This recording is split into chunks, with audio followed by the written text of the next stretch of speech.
Hello, and welcome to an overview of the Quiet Assistive Technology Transition Indicators. My name is Gail Bowser, and I work as an independent consultant in special education, and in particular in the area of assistive technology. I'm also a member of the Quiet leadership team. Our area for today is assistive technology transition, and that area addresses the making of plans for students who use AT as they move from one setting to another. I wanted to emphasize here that the settings that we're talking about are both the big transitions that are required by IDEA from Part C to Part B services, and then also the transition from school services to community services. But also these indicators apply to all the other little transitions from class to class or from school to school that students encounter throughout their educational career. In these transitions, people from different programs, different classrooms, or maybe even different agencies work together to ensure that there's continuity of assistive technology use. And one important part of that continuity is making sure that there are advocacy and self-advocacy services included for the student who's making the transition. There are 6 quality indicators for assistive technology transitions, and the number 1 indicator is that any transition plan that's made for a student should address the assistive technology that that student needs. It's actually the most common error that people make transition plans for students but don't mention the assistive technology that the student needs. So it can tend to get lost in the transition. One way to address that issue is indicator number 2, where we want to empower students to participate in their own transition planning, and particularly the planning around how they will use assistive technology in their new environment.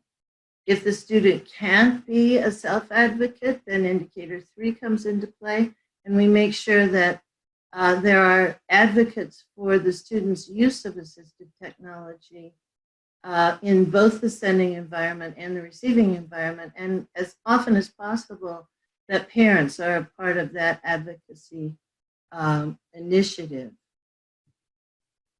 Indicator number 4 talks about the actual tasks in the new environment and what kinds of things the student will be doing. So we need to know what kinds of technology is used in the new environment. Is it the same technology that was in the initial school program, or is it a new kind of technology? Are we moving from iPads to Chromebooks or something like that? And those kinds of things need to be addressed early on. And those kinds of things also affect indicator number 5, which is that students need to have an individualized timeline that addresses their assistive technology needs. One thing we know about transition planning is that sometimes assistive technology isn't addressed until the very last minute in the student's transition plan, and that can be problematic if there's a lot to do. The final indicator, equipment, training, and funding issues need to be addressed, is the one that people tend to think of first when they think about assistive technology transitions. And what we know is that while those areas are important, knowing how to move the equipment and who's going to pay for it and what kind of training the new staff needs are important, it's critical that the first 5 indicators are also addressed in a transition plan for a student who uses assistive technology.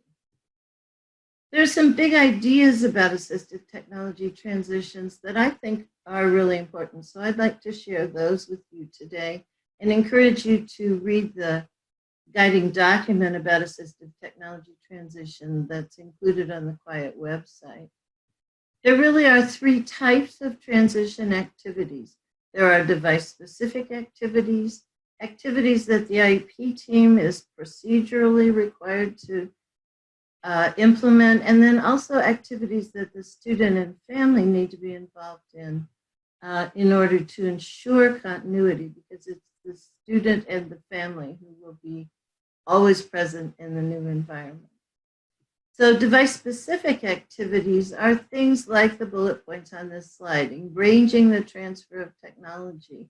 If it's going to move from one environment to another, make sure it has all its parts.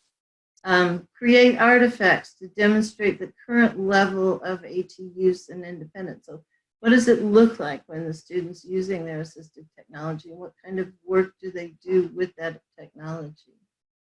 Identifying any new technology that may be needed in the future setting. We've talked about that a little bit already.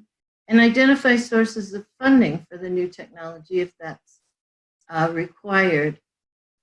The final item, again, gets back to that issue of advocacy and self-advocacy. We need to identify someone who understands how the student uses assistive technology in the initial environment and how that technology will be used or changed in the receiving environment.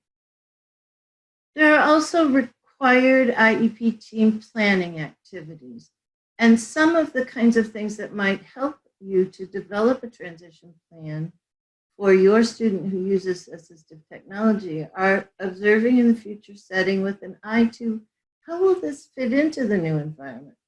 Can it be the same technology the student's already using? Where do you plug things in? Things like that. Also, in order to get more information like that, you may want to meet with the staff from the sending environment and the receiving environment to just have some good conversations that aren't happening when there's a lot, when school is in session and there's a lot going on in a classroom. A final IEP team activity that can be really important is arranging for enrollment or access to needed non-school services. That might be vocational rehabilitation or developmental disability services, or sometimes even Medicare or Medicaid services for the students so that they can access needed assistive technology. Finally, student and family activities.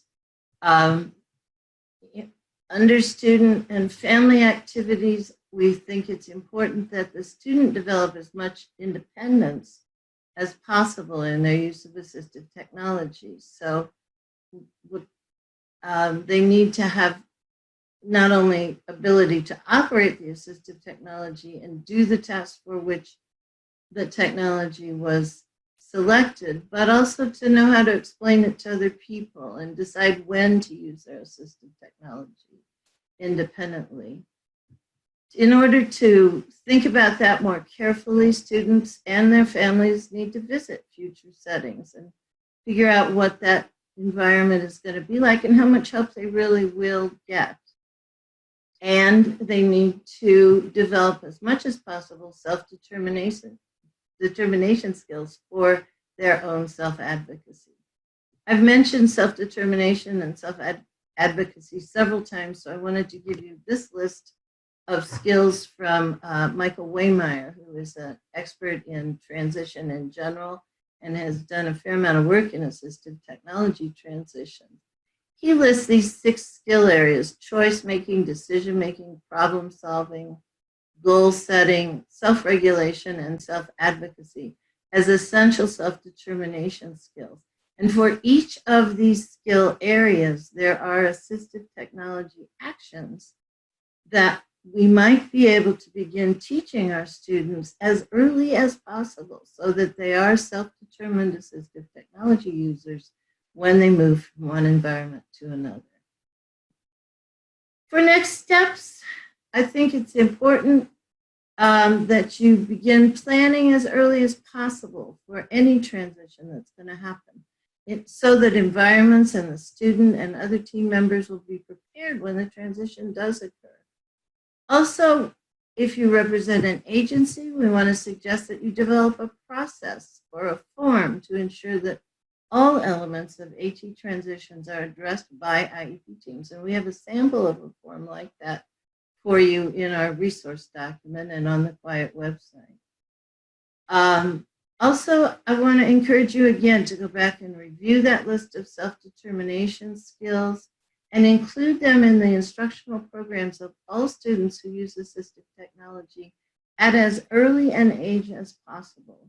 So even a very young student can identify when they need to use their assistive technology, ask for help with it, choose what color they want their wheelchair to be, all kinds of things like that, that lead into self-determination and self-advocacy skills.